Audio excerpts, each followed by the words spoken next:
2 elementary schools serving Southwest Palm Bay are over 100% capacity right now.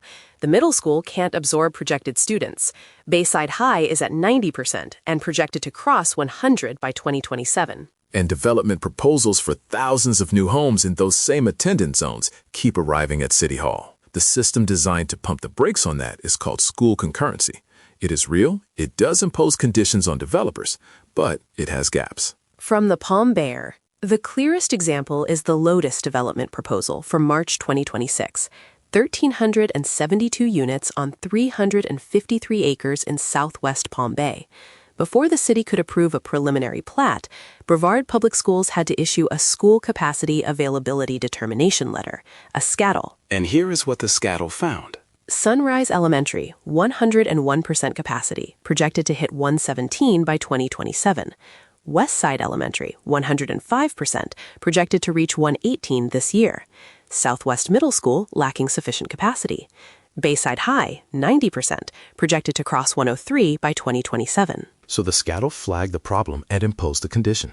The developer and Brevard Public Schools would have had to execute a binding proportionate share mitigation agreement before any plat approval. Real teeth in that process. Council voted 5-0 to reject the project, but the stated reason was inadequacy of police and fire services, not schools. That is the part worth sitting with. The concurrency system flagged the school capacity problem. It required mitigation. And the project was rejected, but schools were not the reason cited. When a project has multiple deficiencies, the record of what actually drove the denial matters for how we understand the system going forward. So how does the system actually work? Florida made school concurrency optional in 2011. Brevard County chose to keep it. The county uses 85 school attendance zones as its concurrency service areas, one per school. That is the most granular approach available under state law. Each development has to clear all 3 tiers, elementary, middle, and high school. If any zone is at or over capacity and adjacent zones cannot absorb the shortfall, the developer must negotiate a binding mitigation agreement before plat approval. There is a provision in state law that allows a bypass if capacity exists in contiguous service areas, adjacent attendance zones. The key word is contiguous, not district-wide, not anywhere in the county, adjacent zones. And for Southwest Palm Bay, the contiguous zones are other Palm Bay schools that are also at or near capacity. The bypass does not help when the neighboring zones face the same problem. Now, the 4 structural gaps. First, the reservation gap. School capacity is not formally reserved for a project until the city issues a Certificate of Adequate Public Facilities, a CFON.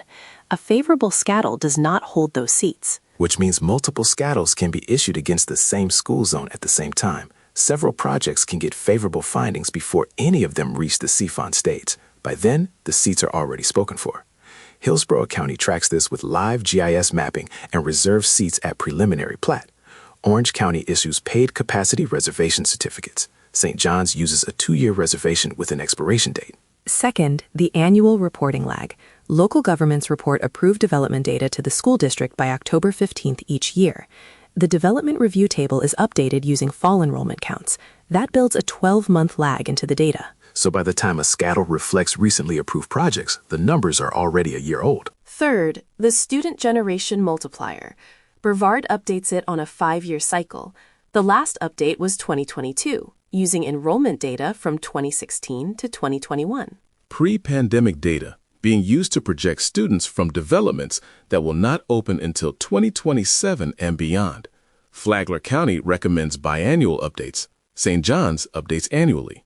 If that multiplier understates how many children move into new subdivisions, every SCADL starts with an optimistic baseline. Fourth, proportionate share mitigation timing. The developer pays into a mitigation fund, but that money cannot be spent until the school district identifies a specific capital improvement. A developer can have hundreds of homes under construction while the mitigation money sits waiting for a capacity project that may be years from the planning stage. These 4 gaps interact. A stale multiplier produces a lower student count. The annual lag hides recent approvals. The reservation gap lets favorable findings stack up. And the mitigation timing means money is committed before capacity exists. None of this is illegal. All of it is the system working as designed. The question is whether the design is adequate for a city adding housing at Palm Bay's pace. LDC Workshop 3 is April 8th. 4 p.m., City Hall. The topic is community development. Growth management tools, including school concurrency, sit at the center of that conversation. This is where residents can put structural questions on the record. The concurrency system is real. The gaps in it are also real. Knowing where they are is the first step to asking whether the Land Development Code can help close them. Read this full article at thepalmbayer.com. This is the Palm Bayer.